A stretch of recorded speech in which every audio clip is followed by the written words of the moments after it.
I was standing in my garage installing new shelves when I saw two men in matching polo shirts setting up a ladder against the fence line between my property and the HOA common area in Scottsdale, Arizona.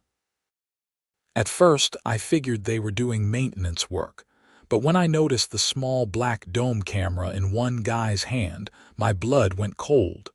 I walked over to the fence, wiping sawdust off my hands. The afternoon sun beat down hard, typical for May in Arizona. One of the men was already halfway up the ladder, adjusting something on a newly mounted pole that definitely wasn't there yesterday. "Hey, what's going on here?" I called out. The guy on the ground turned around, consulting a clipboard. "HOA installation. You're Zane Dempsey, right?" "This is all approved by the board." "Approved by the board. What exactly are you installing?" "Security cameras," he said matter-of-factly. "The board voted last month to increase security measures throughout the community." I looked up at the camera. From its position, it had a clear view directly into my backyard, my patio, my living room windows. "That thing is pointing right at my house." The installer shrugged. "I just mount them where the work order says. You'll have to take it up with the board if you have concerns." "I'm taking it up with you right now. That's a privacy violation." "Sir, we're on HOA property. We have every right to install security equipment here." I felt my jaw clench. "Turn it a different direction then. There's no reason it needs to face my windows." The work order specifies this angle for optimal coverage of the common area walkway. That walkway is 30 feet to the left. That camera is aimed at my property. The man on the ladder called down, "Hey, Marcus, we need to move to the next location. We've got 6 more to install today." Marcus, apparently the crew leader, gave me an apologetic look that didn't reach his eyes. "Like I said, take it up with the board. We're just following orders." They packed up and moved down the street. I stood there staring at that camera, a small black eye watching my home. I pulled out my phone and snapped several pictures from different angles, documenting exactly where it pointed. Back inside, I immediately logged into the HOA portal and found the meeting minutes from last month. Sure enough, there it was. A motion to install security cameras throughout the community passed 5-2. The motion mentioned common areas, but nothing about camera angles or privacy considerations. I hadn't attended that meeting because I'd been in Denver for work. I drafted an email to the HOA board, keeping it professional despite my irritation. I explained my privacy concerns, attached my photos showing the camera's angle, and requested an immediate adjustment. I sent it to the general board email and individually to each board member whose contact information was listed. Then I waited. 2 days passed with no response. The camera remained pointed at my house. I could see the little red light glowing at night. Every time I looked out my back windows, there it was, watching. On the 3rd day, I received a form letter response from Patricia Henderson, the HOA president. It was the kind of corporate non-answer that said everything and nothing. "Dear resident, thank you for your inquiry regarding the new security camera system. The board carefully considered all aspects of this installation and determined it necessary for the safety and security of our community. All cameras are positioned on HOA property and comply with local ordinances.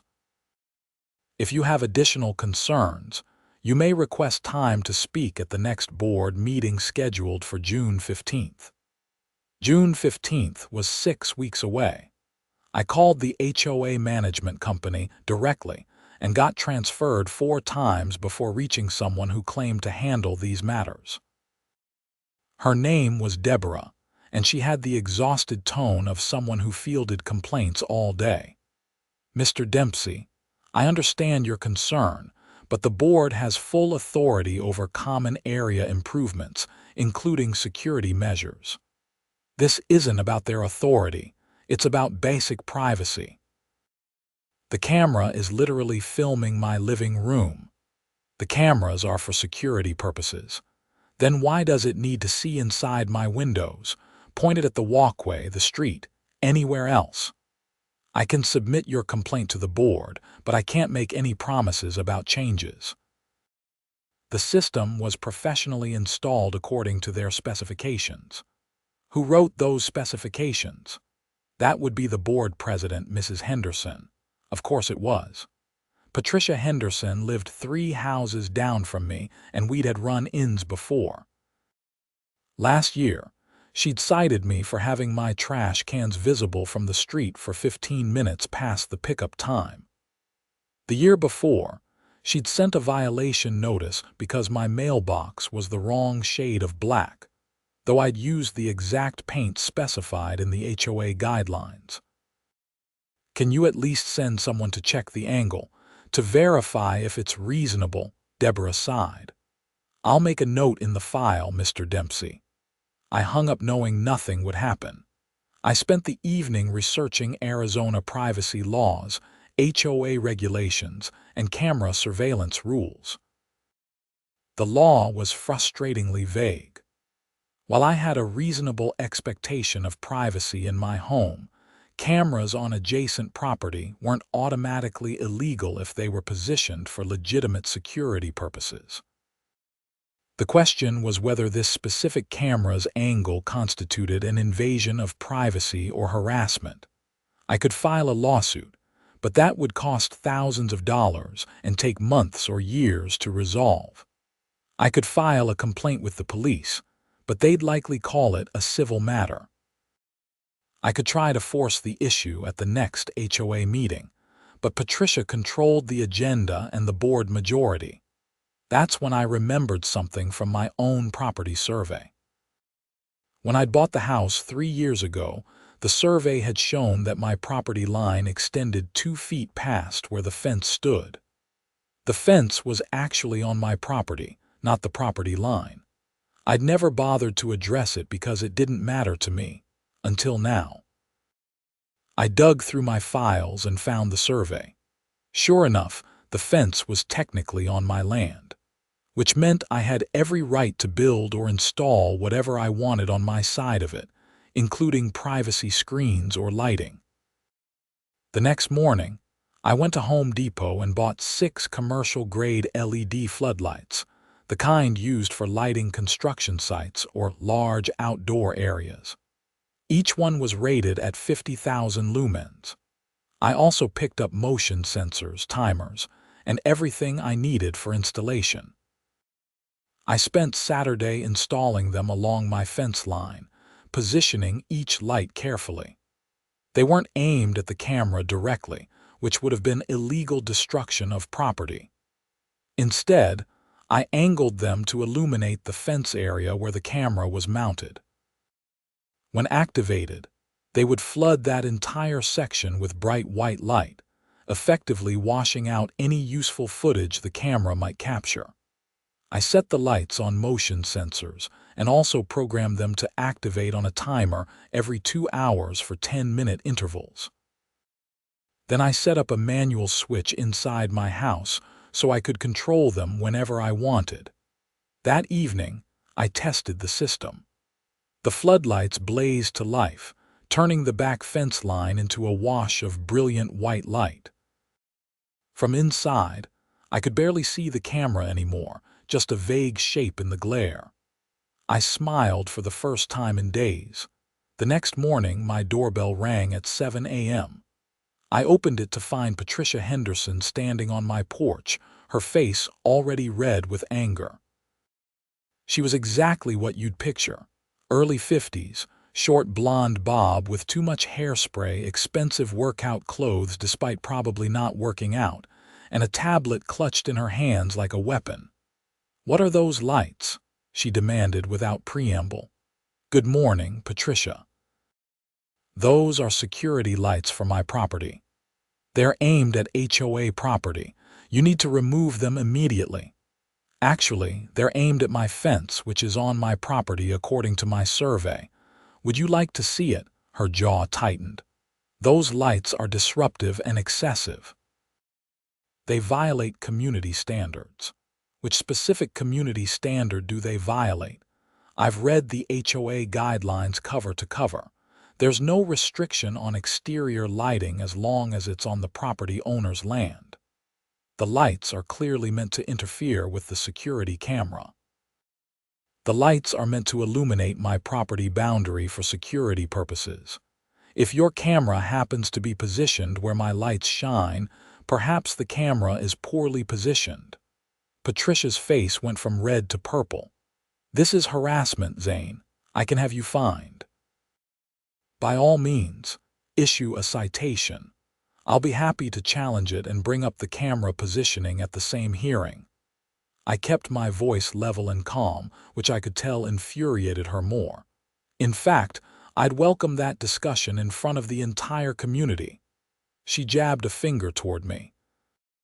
You think you're clever, but there are rules in this community. Everyone follows them. I agree. And the rules say I can install lighting on my property. They also say cameras should serve legitimate security purposes, not surveillance of private homes. So here we are. This isn't over. She spun on her heel and marched back to her Mercedes SUV parked in my driveway. I closed the door and leaned against it, my heart pounding. Confrontation wasn't my favorite thing, but I'd be damned if I was going to let someone spy on my home without pushing back. The citation arrived in my mailbox the next day. According to Patricia's letter, my floodlights violated Code 7.3.2 regarding excessive or inappropriate exterior lighting that may disturb neighboring properties. The fine was $500, with an additional $100 per day until the violation was corrected. I read the actual code section. It specifically referred to lighting that shone directly onto neighboring properties or into windows. My lights pointed at my own fence on my own property. They didn't illuminate anyone's windows or yards. I drafted a formal response disputing the citation and requesting a hearing before the full board. I also included a counter-complaint about the camera installation and its invasion of my privacy, complete with photos, timestamps, and documentation of my previous complaints that had been ignored. For good measure, I consulted with a real estate attorney named Robert Chen who had an office in downtown Scottsdale. The consultation cost $200, but it was worth it. He reviewed my survey, the HOA guidelines, the camera installation, my floodlights, and the citation. "You're on solid legal ground," he said, leaning back in his desk chair. "Your property survey shows the fence is on your land, which gives you the right to install lighting there. The HOA's lighting code doesn't restrict what you've done. Meanwhile, their camera installation is questionable at best. Arizona law requires cameras to serve legitimate security purposes without unreasonably invading privacy. So what do I do? Respond formally to the citation like you planned. If they pursue it, you'll have a hearing. At that hearing, raise your privacy concerns about the camera. If they still don't budge, you have grounds for a lawsuit claiming harassment and privacy invasion. Most HOAs back down when they realize a homeowner is serious and has legal backing. And if they don't back down, then we file suit. But honestly, that's the nuclear option. It'll cost you several $1,000s and take significant time. Usually the threat is enough." I left his office with a formal letter he'd drafted on his letterhead, putting the HOA on notice that I was represented by counsel and prepared to take legal action if necessary. I submitted it along with my hearing request. The next few days were quiet. My floodlights activated on schedule, and I noticed the camera angle hadn't changed. What I didn't notice was Patricia Henderson organizing a campaign. On Thursday evening, I came home from work to find a notice on my door from the City of Scottsdale Code Enforcement. Someone had filed a complaint about excessive and potentially hazardous lighting at my address. An inspector would be visiting within 10 business days to investigate. I couldn't prove Patricia had filed it, but I could guess. She was escalating. The inspector arrived the following Tuesday. His name was Jeff Martinez, a tired-looking guy in his 40s who clearly had better things to do. "Mr. Dempsey, I'm here about the lighting complaint." I showed him my setup, explained the motion sensors and timers, demonstrated how the lights pointed at my own property, and showed him my property survey proving the fence was on my land. Jeff took notes and photos. "Your neighbor claimed the lights were shining into her windows and disrupting her sleep." "Which neighbor?" He consulted his tablet.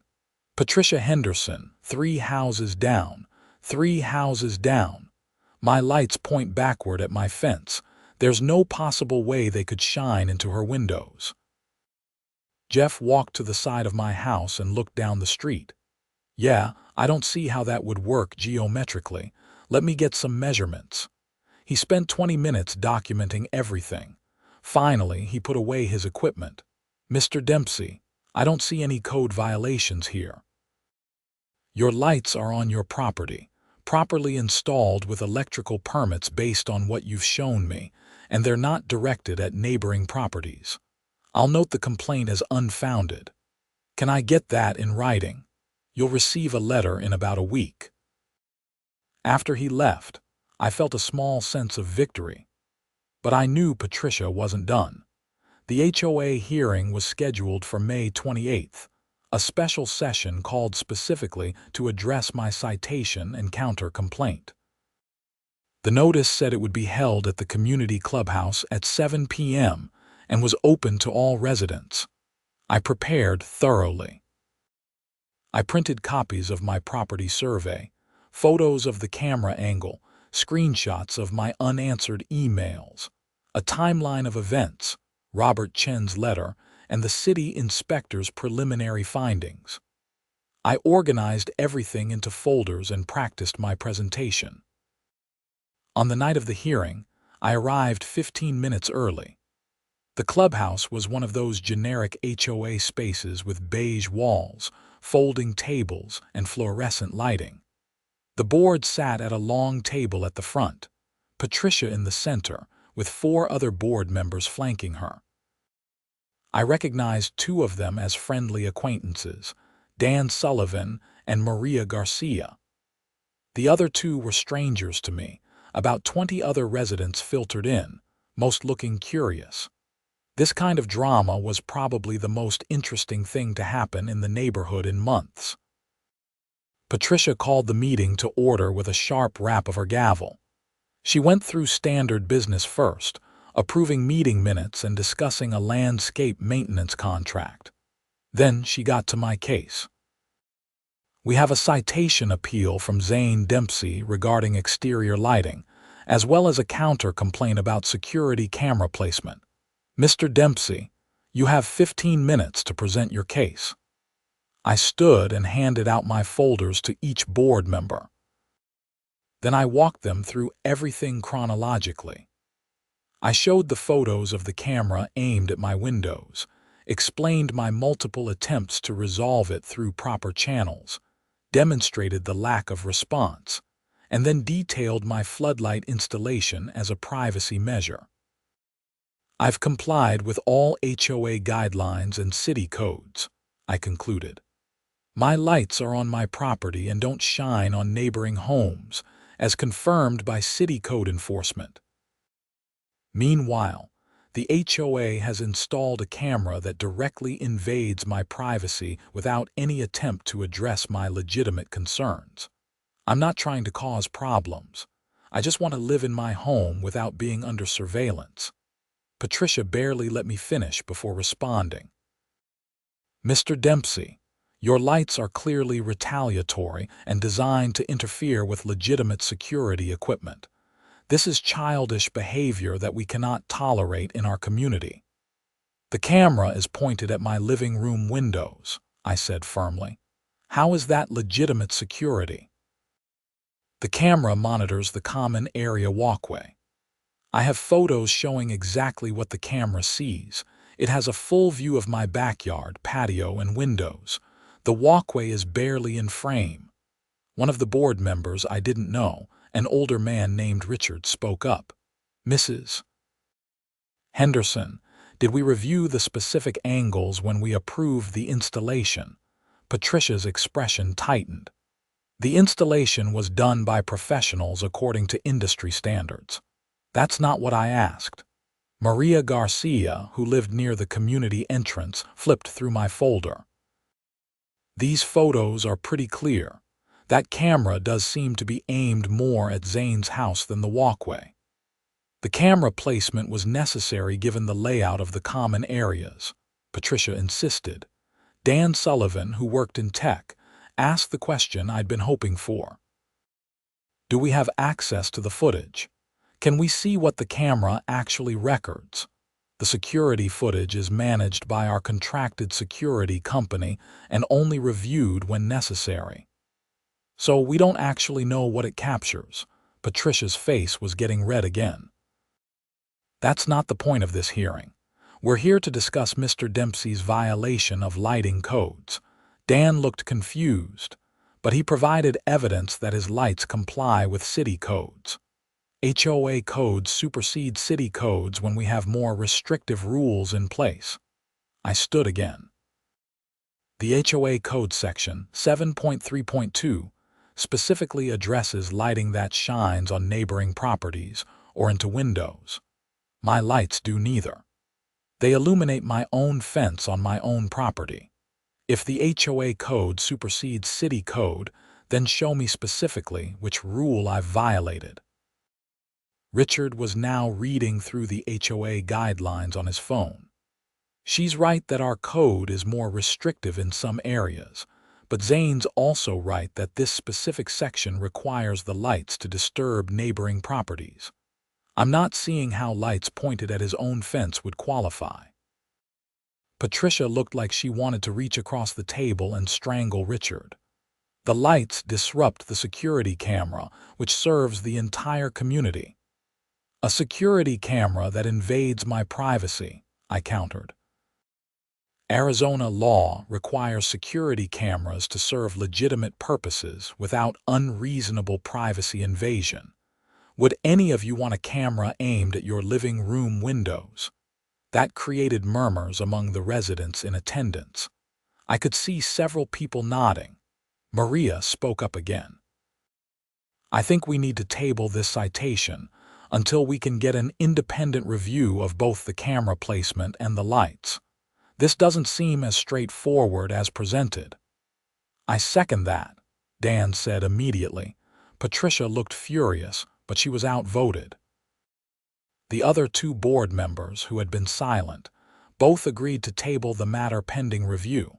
Fine, Patricia said through gritted teeth. We'll engage a security consultant to review the camera placement and an attorney to review the lighting issue. In the meantime, Mr. Dempsey, your lights need to remain off. No, I said simply. Everyone stared at me. The lights are staying on until the camera is repositioned. I have a right to privacy in my home, and I'm not giving up my countermeasure while your camera continues recording my windows. Patricia stood up. That's not how this works. You don't get to dictate terms to this board. And this board doesn't get to violate my privacy.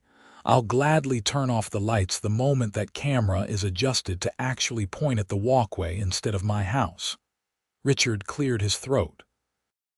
That seems reasonable, actually. As a temporary measure until we get expert opinions, why don't we adjust the camera angle? If it's really meant for the walkway, a slight adjustment shouldn't compromise its security function. The angle is correct as installed, Patricia insisted. Then there should be no harm in having our security company verify that and make any minor adjustments needed, Maria said. We can have them out this week. Patricia realized she was cornered. If she refused a simple camera adjustment, it would be obvious the camera's purpose was exactly what I'd claimed. Fine. I'll contact the security company tomorrow. The hearing ended with no citation upheld and a promise to review both issues. As people filed out, several residents stopped to thank me quietly for raising the privacy concern. Apparently, I wasn't the only one uncomfortable with the camera placements, just the only one willing to fight about it. I drove home feeling cautiously optimistic. But I should have known Patricia wouldn't let it go that easily. 2 days later, I received a certified letter from the HOA's attorney. It was a cease and desist demand, claiming my floodlights constituted harassment and intentional interference with HOA security equipment. If I didn't remove them within 72 hours, they would seek a restraining order and pursue legal action for damages. I immediately forwarded it to Robert Chen. He called me within an hour. "This is a bullying tactic," he said. "They're trying to intimidate you into backing down. The letter has no real legal basis given the evidence you've presented. So what do I do? I'll draft a response explaining why their claims are without merit, but I want to be upfront with you, Zane.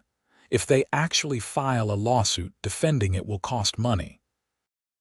I can represent you, but we're looking at several $1,000s minimum, potentially more if it drags out. And if I just take down the lights, then you're back to having a camera filming your windows with no recourse except your own lawsuit, which would also cost money." I thought about it. I'd bought this house with money from my grandmother's estate. She'd been a stubborn woman who never backed down when she was right.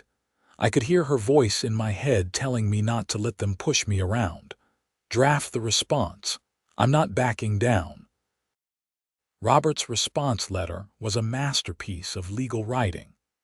It systematically demolished every claim in the HOA's letter, cited relevant case law, reiterated the privacy invasion of the camera placement, and noted that I was exercising my property rights within all applicable laws.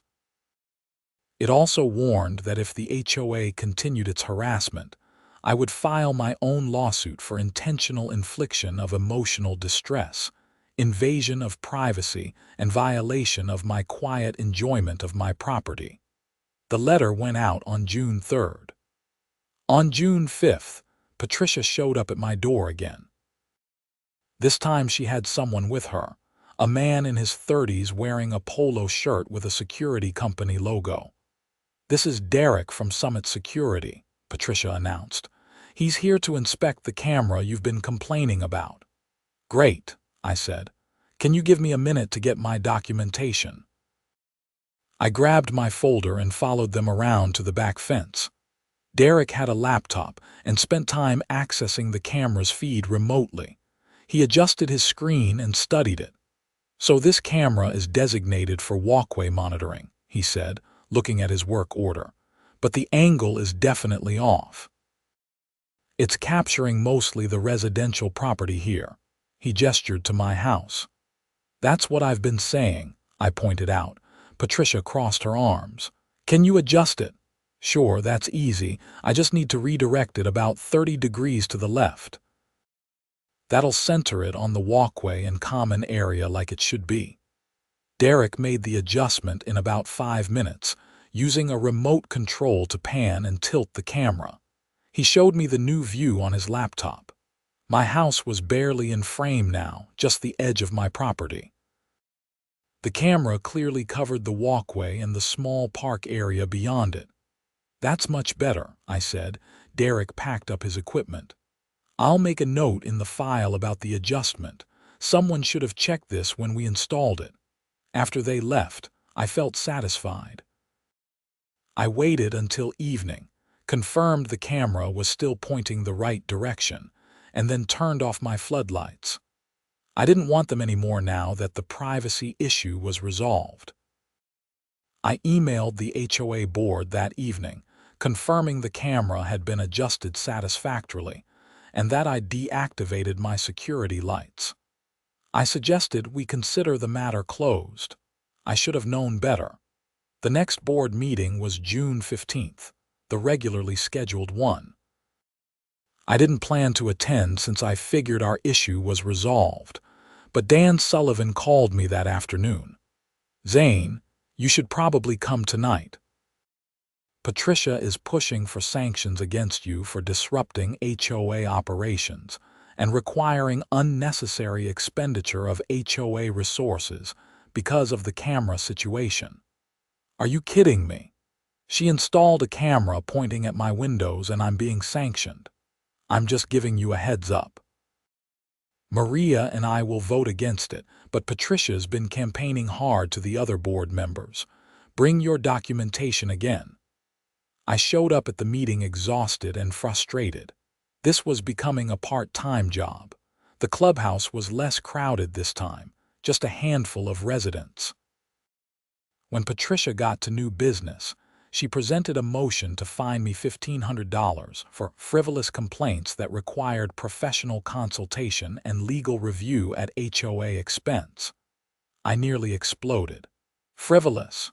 Your camera was literally filming my living room. "That's your characterization," Patricia said coldly. "The camera was properly installed on HOA property, improperly aimed, as confirmed by your own security contractor." Maria jumped in. "I don't see how Zane's complaint was frivolous when the security company confirmed the camera angle was wrong. If anything, he identified a problem with our installation." "He installed those ridiculous floodlights," Patricia countered. "On his own property in compliance with all codes as confirmed by city code enforcement," Dan added. "Patricia, this feels vindictive." Richard, who I was starting to really appreciate, nodded. "I have to agree. The camera was adjusted, the lights are off, the situation is resolved."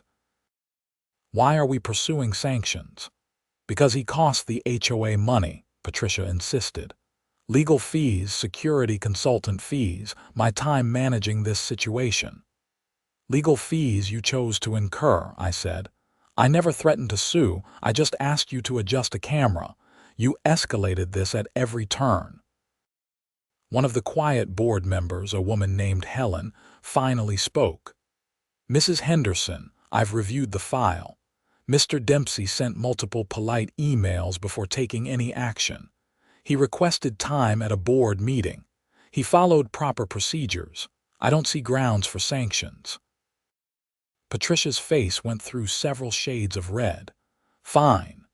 Then I motioned to amend the HOA guidelines to explicitly prohibit exterior lighting over a certain brightness level." "That would require a community vote," Richard pointed out. "You can't just change the rules by board motion when it requires modification of the recorded covenants." The meeting devolved into procedural arguments. Eventually, Patricia's sanction motion failed 4-1, with only her voting in favor. Her attempt to change the lighting rules was tabled pending proper legal review of whether the board even had authority to make such changes. I left feeling drained. This woman's vendetta was getting out of control. Over the next week, I started noticing small things. My trash cans received a citation for being out past pickup time, even though I'd brought them in at the same time I always did. I got a notice about weeds in my front yard that turned out to be the decorative ornamental grass I'd planted last year. Someone filed another city code complaint about my garage door being left open during the day while I worked on projects, which was completely legal. Patricia was harassing me with death by 1,000 cuts. I documented everything. Every citation, every complaint, every interaction. Robert Chen told me we were building a strong case for harassment if I wanted to pursue it. "The pattern is clear," he said. "She's abusing her position to target you specifically. You'd have good grounds for a lawsuit. But lawsuits cost money and time, and I just wanted to live my life." I paid the bogus fines rather than fight each one, but I kept records of everything. In July, things escalated in a way I didn't expect. I came home from work on a Wednesday evening to find 2 police cars in front of my house. My heart dropped. Had something happened? Was my house broken into? Officer Sarah Martinez met me in my driveway. "Mr. Dempsey, we received a report of suspicious activity at this address. Someone reported seeing you carrying what appeared to be weapons into your garage." "Weapons? I don't own any guns." The caller said they looked like rifles or long guns. I thought for a moment, then realized what happened. I bought PVC pipes at Home Depot on Saturday for a plumbing project. They were white pipes about 4 feet long. I carried several of them from my truck to my garage. "Can we take a look?" I showed them into my garage where the PVC pipes were still stacked in the corner along with my plumbing supplies. Officer Martinez took photos and made notes. "You know who filed the report?" I asked. It was called in anonymously, but I knew. This was Patricia's new tactic. If she couldn't get me through HOA channels, she'd try to cause problems through police reports.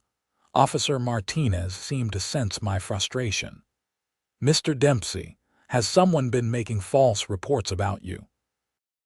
I explained the situation briefly. The camera, the lights, the ongoing HOA dispute, the pattern of citations and complaints. "That's harassment," she said flatly. "If you can document a pattern of false reports, you can file charges. Would that actually go anywhere? Depends on the evidence. But filing a false police report is a crime. If someone's doing it repeatedly, yeah, we take that seriously." After the police left, I added this incident to my growing file. I also set up security cameras of my own, positioning them to cover my driveway, front door, and backyard. If Patricia was going to make false claims, I wanted video evidence of my actual activities. The camera installation turned out to be prescient. 2 weeks later, I received a citation from the HOA for loud parties disturbing neighbors. The citation claimed that on July 18th at 10 p.m., I'd hosted a party with loud music that continued past the community's noise curfew of 9 p.m. On July 18th at 10 p.m., I'd been in bed asleep, which my security footage proved. The timestamp clearly showed my house dark and my car in the garage all evening. I sent the video footage to the board with a formal complaint against Patricia Henderson for filing false citations. I also sent a copy to Robert Chen. "This is it," Robert said when he called me. "This is documented proof of harassment. She filed an official citation for something that provably didn't happen. We can use this." The board called an emergency meeting for late July. This time, Patricia wasn't running it. Richard, as vice president, took over the meeting at the insistence of the other board members. Patricia sat to the side, her arms crossed, glaring at everyone. I presented my evidence: the false party citation, the video proof that no party occurred, and the pattern of increasingly bizarre and false complaints over the past 3 months. "This has gone beyond an HOA dispute," I said. "Mrs. Henderson is abusing her position to harass me. She's filed false citations, likely made false police reports, and wasted community resources pursuing a personal vendetta." Maria looked at Patricia. "Do you have any evidence that there was a party at Zane's house on the 18th? I received a complaint from a neighbor." "Which neighbor?" Patricia hesitated. "The complaint was confidential." "That's not how this works," Richard said. "You can't issue citations based on anonymous complaints without verification, especially when the homeowner has video evidence proving the complaint is false." "Are you calling me a liar?" Patricia demanded. "I'm saying the evidence shows this citation was false. Either you were mistaken or you filed it knowing it was false. Either way, it's a serious problem. Dan pulled up something on his laptop. I've been going through our records. Zane has received 14 citations since April. The resident with the next highest number of citations received 3, and those were all for the same ongoing issue with lawn maintenance. This is a statistical anomaly that suggests targeted enforcement. Helen nodded slowly. I've been on this board for 6 years. This is the most citations I've ever seen issued to a single homeowner in such a short period, and most of them seem questionable when you actually review them. Patricia stood up abruptly. I don't have to sit here and be accused of misconduct. I've served this community for 8 years. I've improved property values and maintained standards. You've also apparently harassed a homeowner because he challenged you on a privacy issue, Richard said quietly. Patricia, I think you need to consider resigning from the board. Absolutely not. Maria sighed. Then we'll have to vote on removing you. The bylaws allow for removal of a board member for cause with a 2/3 vote. I watched this unfold with a mixture of satisfaction and discomfort. I hadn't wanted to destroy anyone's reputation. I just wanted the harassment to stop. The vote was 4-1, with Patricia obviously voting against her own removal. She was officially removed from the board effective immediately. She gathered her things in furious silence and left without another word. I thought that would be the end of it. I was wrong. In August, my house was vandalized. Someone spray-painted profanity across my garage door and slashed 2 of my car tires.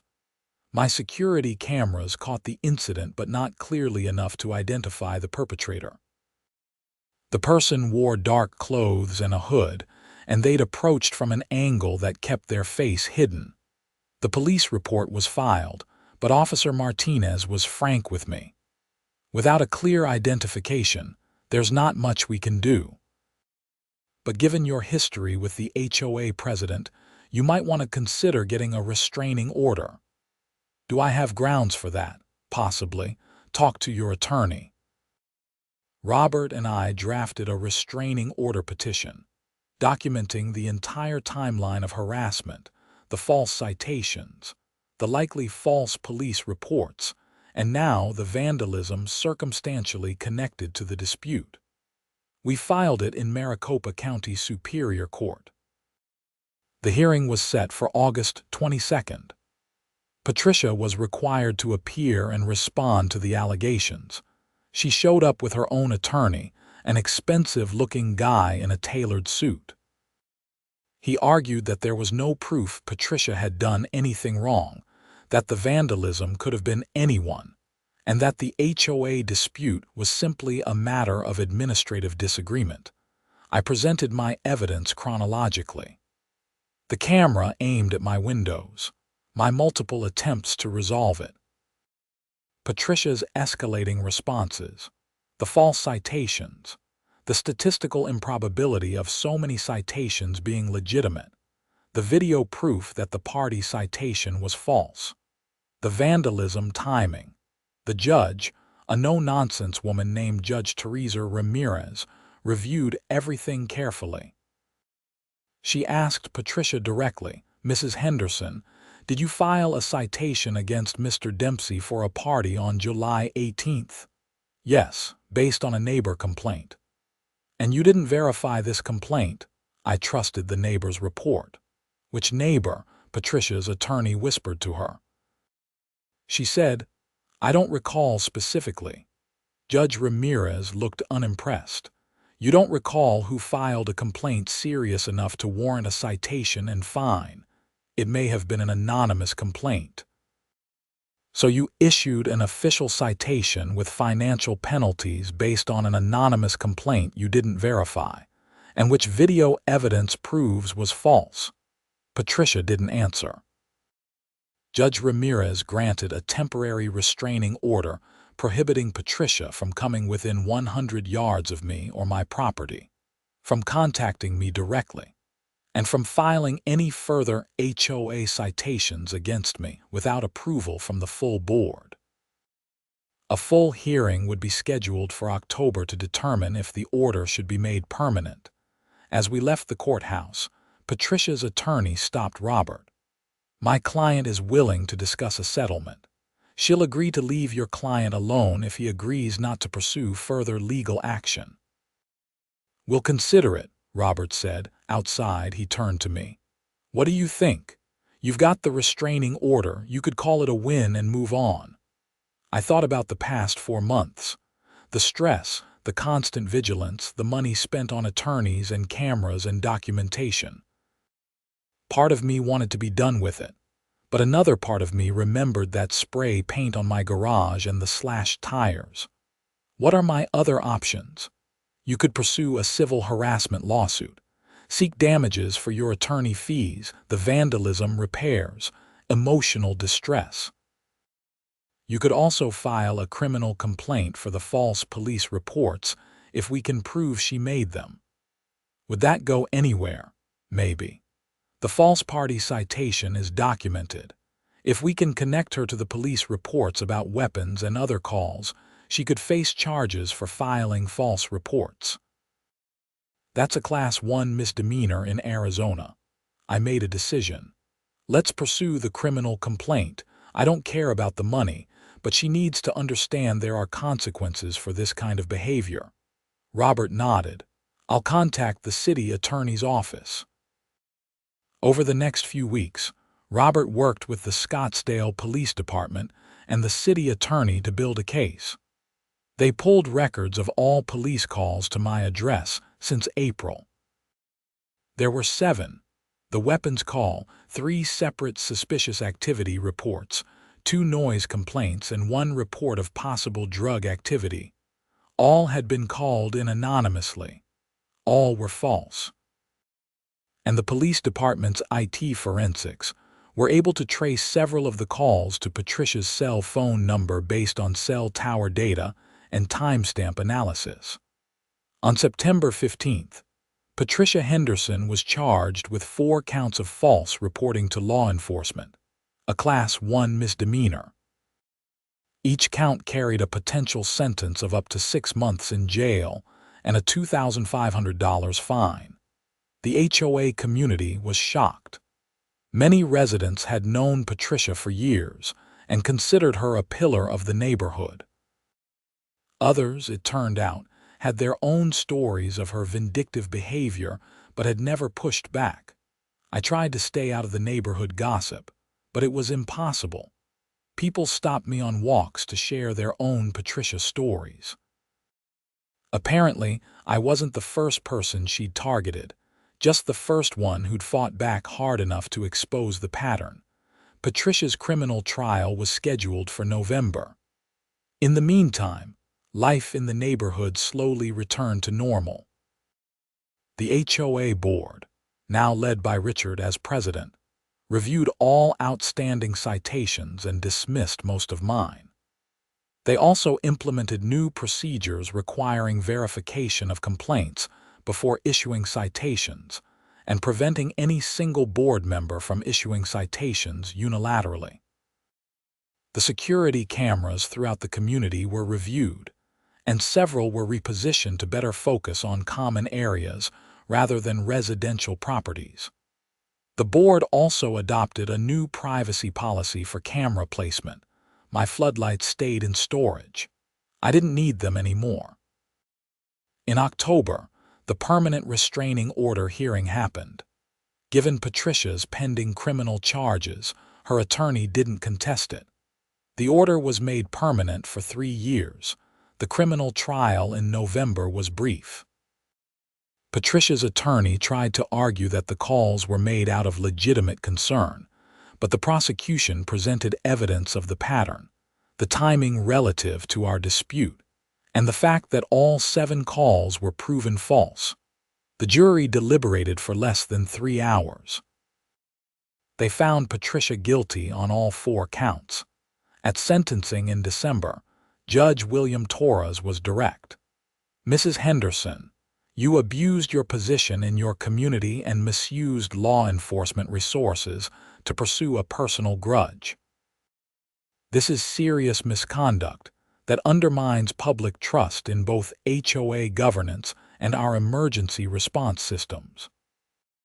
He sentenced her to 90 days in jail, suspended pending completion of 1 year of probation, 200 hours of community service, and ordered her to pay restitution for my attorney fees and the vandalism repairs, which totaled just over $12,000.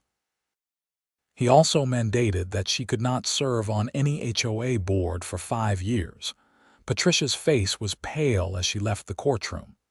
I didn't feel triumphant, just tired and relieved it was over. The HOA board sent me a formal letter in January apologizing for the situation and the failure to address my initial concerns appropriately.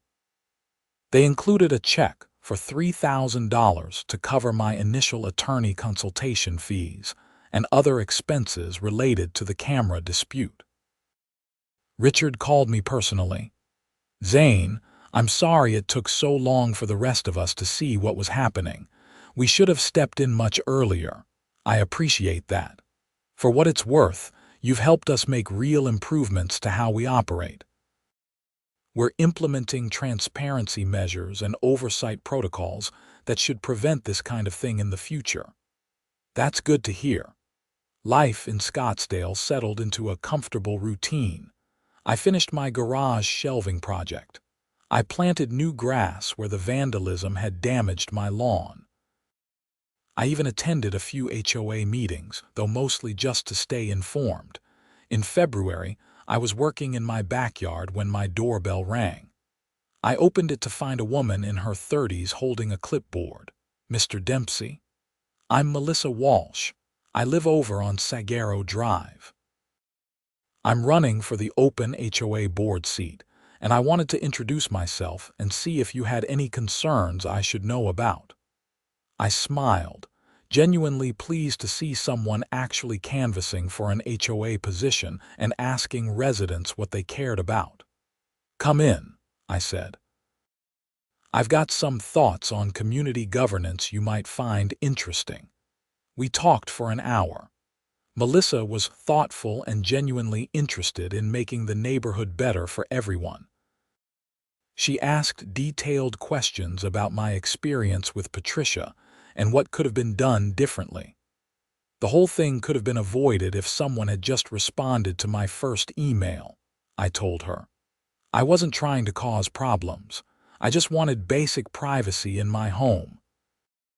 "That's exactly the kind of responsiveness we need," she said. "May I use your story anonymously in my campaign materials? I think it illustrates why we need better communication between the board and residents."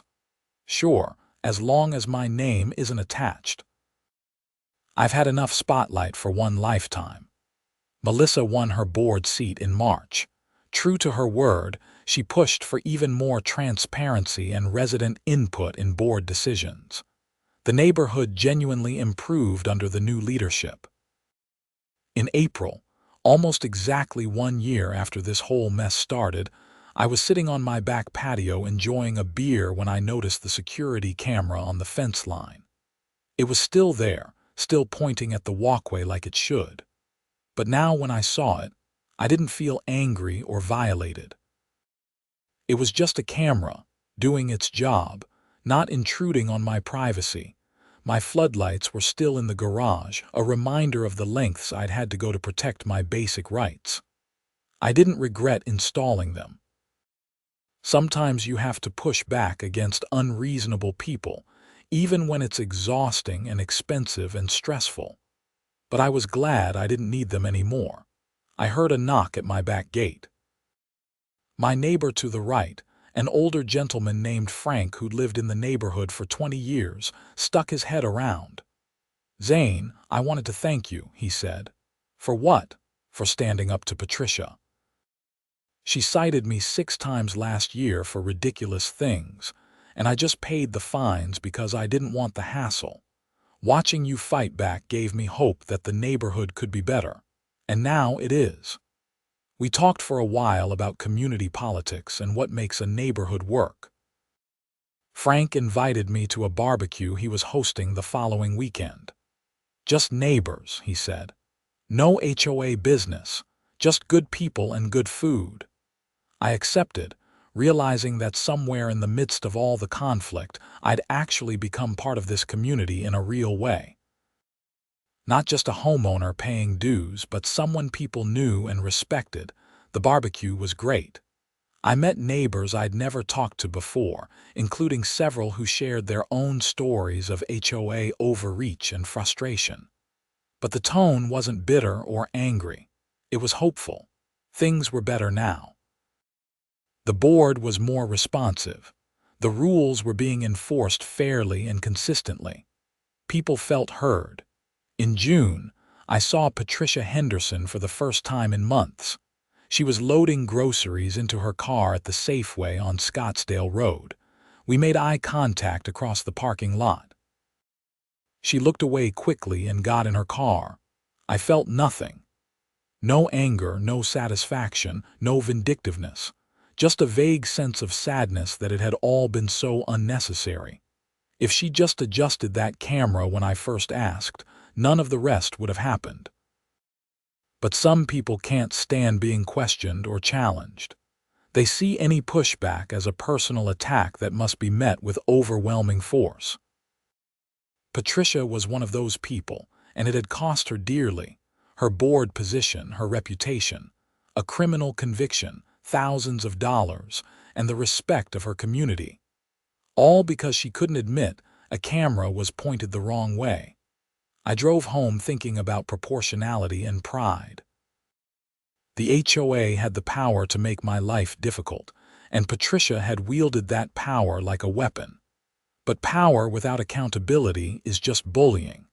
And bullies eventually face consequences when someone stands up to them. My house looked welcoming as I pulled into the driveway. The lawn was green and well-maintained. The garage door, now repainted, gleamed in the afternoon sun. No citations cluttered my mailbox. No cameras invaded my windows. No floodlights glared into the night. Just a peaceful home in a decent neighborhood in Scottsdale, Arizona. I grabbed my mail and went inside, grateful for the boring normalcy of it all. Sometimes the best victory is when life becomes unremarkable again, when you can just exist in your home without drama or conflict or constant vigilance. That evening, I got an email from Richard with the agenda for the next HOA meeting. It included a proposal to formalize privacy protections in the community guidelines, explicitly requiring camera placements to minimize intrusion on residential properties while still serving security purposes. The proposal specifically cited my case as the reason for the policy change. I smiled and marked the meeting on my calendar. I'd attend and vote in favor. Not because I needed to fight anymore, but because I wanted to support good governance and reasonable rules. That's what HOAs should be. Organizations that make neighborhoods better for everyone, not tools for petty tyrants to enforce their will. We'd learned that lesson the hard way, but we'd learned it, and maybe that was worth all the hassle after all. The floodlights stayed in my garage, unplugged and unused. A reminder that sometimes you need to be ready to fight for your rights, but the goal is always peace, not conflict. You prepare for trouble, you stand your ground when necessary, but you don't go looking for battles. Patricia had forced a battle neither of us needed. She'd lost decisively, and the whole neighborhood was better for it, with stronger policies, better leadership, and a renewed sense that residents' voices mattered. I cracked open another beer and stepped out onto my patio. The evening air was perfect, the sky turning brilliant shades of orange and purple as the sun set behind the mountains. My neighbors were out walking their dogs, kids were playing in the cul-de-sac, and everything was exactly as it should be. No cameras watching my windows. No citations threatening my peace. No vindictive HOA president making my life miserable, just home. And that was all I'd ever wanted.